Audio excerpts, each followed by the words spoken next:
چەند ڕۆژێکە پرۆژە یاسای بودجەی ساڵی 2020 ڕەوانەی ئەنجومەنی وەزیرانی عێراق کراوە و بڕیارە لە هەفتەی داهاتوودا گفتوگۆی لەسەر بکرێت و دوای پەسەندکردنیشی ڕەوانەی پەرلەمانی عێراق بکرێت.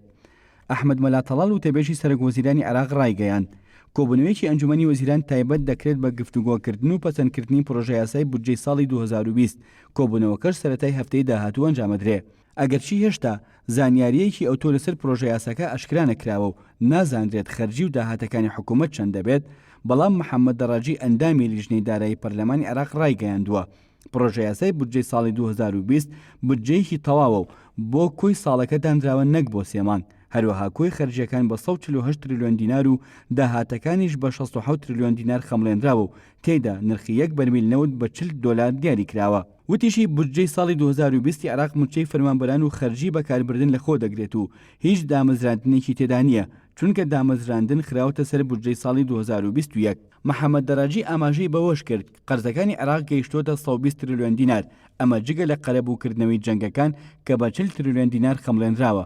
هەروەها هۆشداری داوە لە وەرگرتنی قەرزی زیاتر، چونکە لە بەرژەوەندی ئابووری عێراق نییە و پشتبەستن بە قەرز دەبێتە هۆی مایە پوچبوونی عێراق. هاوکات ئەحمەد سەفار بڕیادەری لیژنەی دارایی پەرلەمانی عێراق لەبارەی قەرزەکانی سەر عێراقەوە دەڵێت حکوومەتی عێراق 110 ملیار دلار قەرزارە کە 25 ملیار دلاری قەرزی دەرەکیە و 85 تریلیۆن دیناریش قەرزی ناوخۆییە. ئەو پەرلەمانتارە ئاماژەی بەوەش کردووە گونجاو نییە ئەو قەرزە زیاد بکرێت بە دامەزراندنی فەرمانبەری نوێ و وەرگرتنی قەرزی تر، چونکە بەشێکی زۆری فەرمانبەرانی دەوڵەت بەرهەمیان نییە و وڵاتیش 110 ملیار دلار قەرزارە. ئەگەرچی هێشتا پرۆژە یاسای بودجەی ساڵی 2020 عێراق پەسەند نەکراوە، بەڵام وەزارەتی دارایی عێراق سەرقاڵی ئامادەکردنی پرۆژە یاسای بودجەی ساڵی 2021.